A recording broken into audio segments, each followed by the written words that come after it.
Hello, everyone. My name is Alicia Lowen, and I'm the owner of Decimal Accounting, Inc. We are an accounting firm in Canada. We're based in British Columbia, and we've been doing our best to keep all of our clients, and as well as anybody else who wants access to this information, the most up-to-date information that we can about the current government supports for the COVID-19 situation. So I'm happy to say that today we actually do have some more information about how to apply for the Canada Emergency Response Benefit. Applications are not active yet, but I'm going to show you how. And there are some things that you can do now to prepare. And I thought that recording a video on this would be the easiest way to help people to be able to access this support. So I'm going to jump to a screen share here for this video. And okay, so we have this page that's just been updated today, and it's telling you about how to apply for the Canada Emergency Response Benefit, and it's got some frequently asked questions as well. So we already know that this is going to be for people who are not eligible for EI. And likely people who are on EI because of COVID, they're going to get grandfathered in to this CERB. That's what we have heard. So it's going to be a payment of $2,000 per month. It's saying for a 4-week period, so equivalent to $500 a week for up to 16 weeks, so the next 4 months. Who can apply? So there is some clarification here that was not previously available. So it's important to note if you are going to be someone who qualifies for this. So it's residents in Canada who are at least 15 years old, have stopped working because of COVID-19, or are eligible for EI, regular or sickness benefits. If you're eligible for EI, regular or sickness benefits, it's going to be because you've stopped working. So I think just simplifying that definition to just people who have stopped working would be true. And then you had to have income of at least $5,000 in 2019. So that's going to be on your last tax return, on your 2019 tax return. If you have not already filed it, then now would probably be a good time to get it done, just to make sure that you can prove that you had $5,000 of income in 2019, or in the 12 months prior to the date of their application. So if you apply on April 6th, then they'd be looking from April 7th, 2019 up to April 6th, 2020.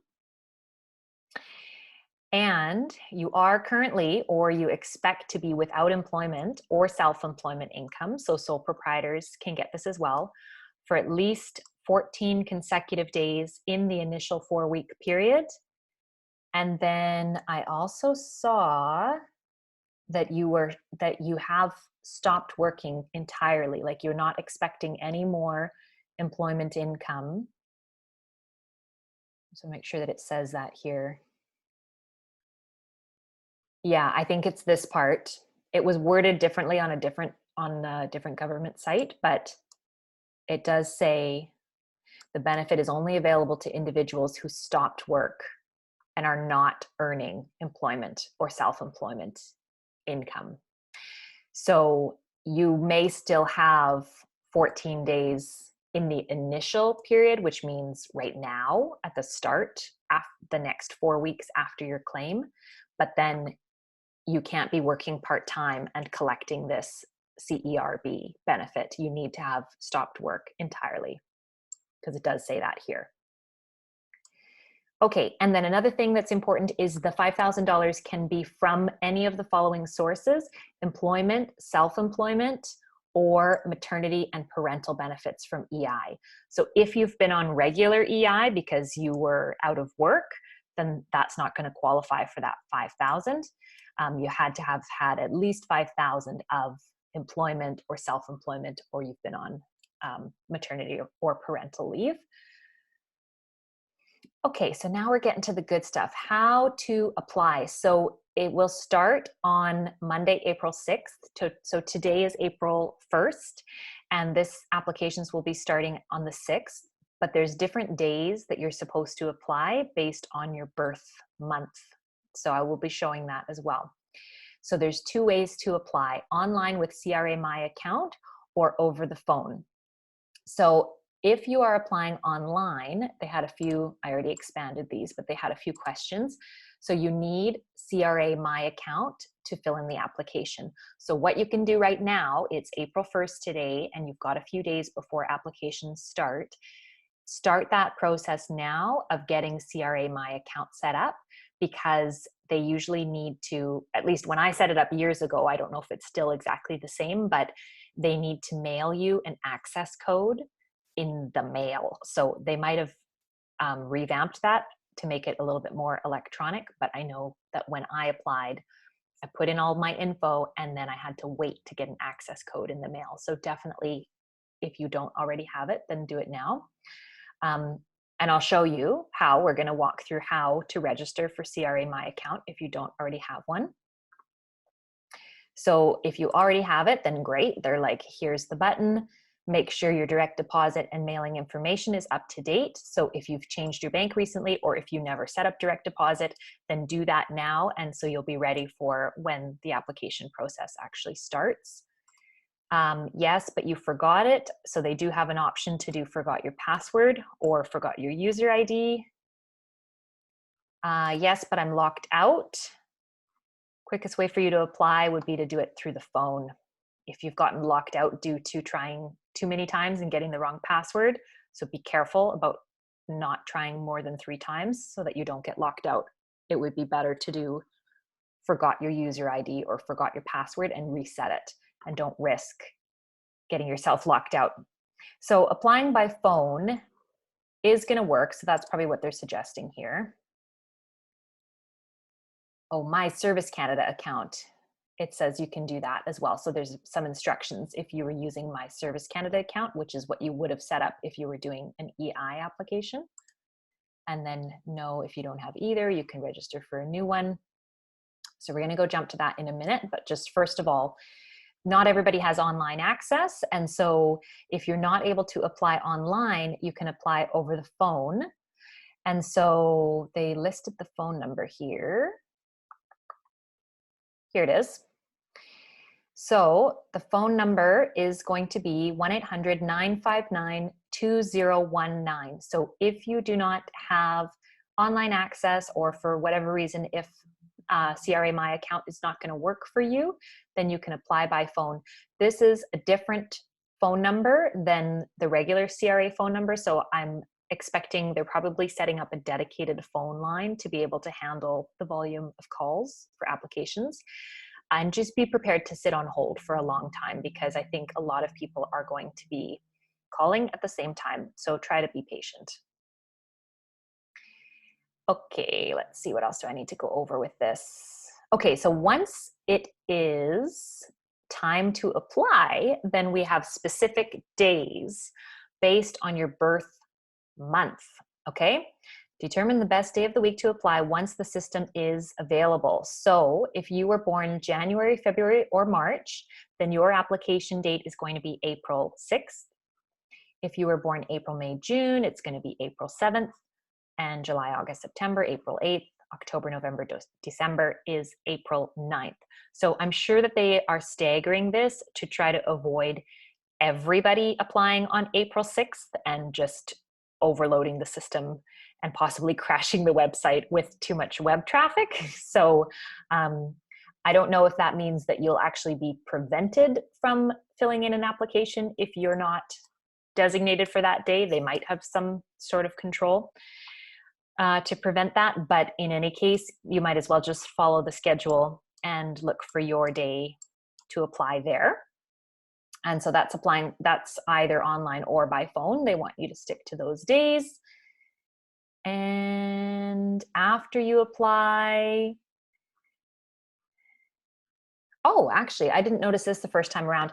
Both of these services are available 21 hours a day, 7 days a week, and they're closed from 3 a.m. to 6 a.m.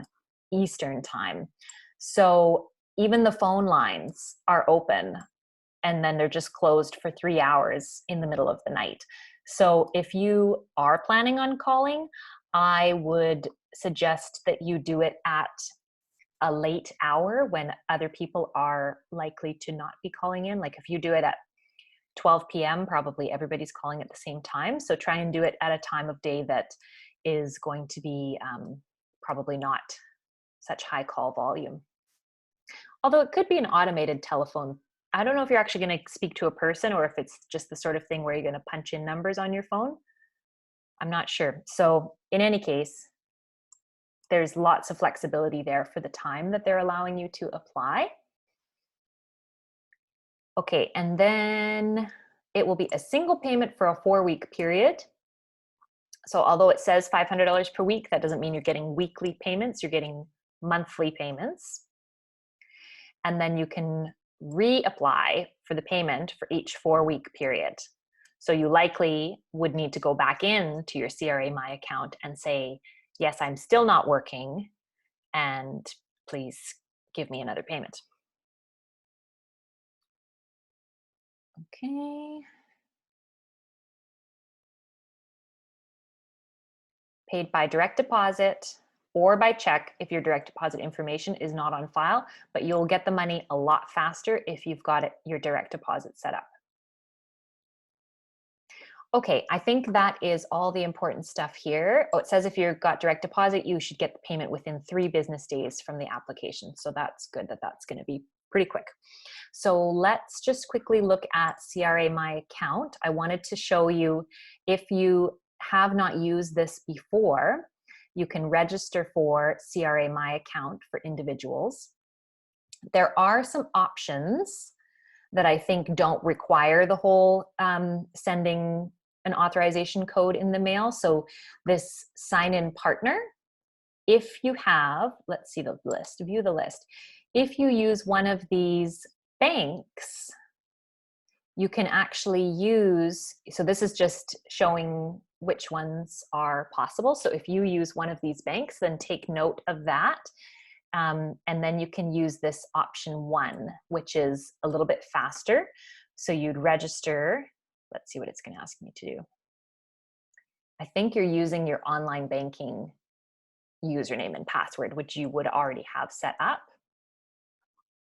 Select a sign-in partner. So let's say I have RBC, and then I'm going to, yes, okay, so I'm going to put in my, this would be for my personal banking, whatever, this is just trying to do my autofill here, but put that info in, and then it would, that would clear like security clearance, and it would recognize me as I am who I say I am, and I'd be able to get in to CRA My Account that way. And then if none of these, pardon me, if none of these are an option for you, then you can create down here option 2 using a CRA user ID and password. So if you already have a CRA user ID and password because you've done this process before, you'd go CRA login. And this is where we get your tax info from. So if you've ever used this to check your RRSP contribution limit, or to look for slips, or to look for your notice of assessment, then this is the same place that you would normally go. But if you've never used it before, then you need to register for a user ID and password. So that would be this button right here. And I'm not going to go through it because I already have one, but you'd start with your social insurance number, and it'll ask you a series of other questions. I believe one of the things it's going to ask you for will be a line from your previous year's tax return. So when you sit down to do this, you should have your previous year's tax return available in front of you, hopefully. Otherwise, you're just going to get stuck. Okay, let's go back to the previous screen. Okay, and then there is a third option. So I'm back on this CRA My Account for individuals. There is a third option, which is to log in with your BC Services card, which I think is your care card. They've just named it BC Services card. Let me just check. This is consent.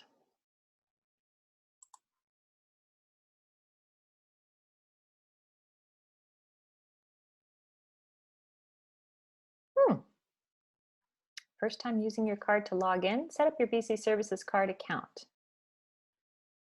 Yeah, I'm pretty sure. Oh, what is it? Sorry for just doing this live on the video here because I hadn't checked this one out before. But yeah, that is, okay, we used to call it Care Card, and now it's just called BC Services Card. So if you're in British Columbia, that's what we're talking about here. And so that setup is possible to set up a BC Services Card account, which might be slightly easier than the other option if, sorry, let me just go back here. If this one, setting up a user ID and password, wants to mail you an access code, which I'm pretty sure that that's still how they do it. But you could try this. You could maybe try this one first and see if that is an easier series of steps for you. Okay, so then once you have the CRA My Account, then on your designated date from your birthday month, you would go to the CRA My Account website and sign in. And then it says, once you're in the account, there'll be a banner along the top, in the alert banner at the top of the page. And so they'll have it, you'll sign in, it'll be the first thing you see right on a banner on the top, and you'll click that. And then it's saying, select the period to apply for, declare you want to apply for the benefit, confirm we have the right payment information. Great, you're good to go. But if you're watching this today, it's April 1st today. If you do not already have a CRA My Account, then right now, this week, in the next few days, would be an excellent time to come here and either, check that you're able to sign in using one of these sign-in partners, or start the registration process so that that's not the thing that slows you down later from getting your benefits. So that is what you can do right now to get prepared. Okay, so I hope that this information was helpful for you. Like I said in my previous videos, if you've watched any of those, this is just free information that I'm sharing for the benefit of my clients, but also just for the public, anybody who is coming across this video on social media. You are welcome to share this with anyone you know who might benefit from this information. And if you are looking for someone to help you with your tax returns this season, we do have limited room in our client list for some new clients. So it doesn't matter what province you live in, we have clients already across the country. We just can't do tax returns in Quebec because we're not licensed in that province. But for any other provinces, we can assist you with filing your 2019 tax returns. And our process is entirely online and secure and paperless. And that's how we are able to get this done for our clients without having any in-person interaction during this time. So I wish everyone a great day, and we will talk soon. Bye for now.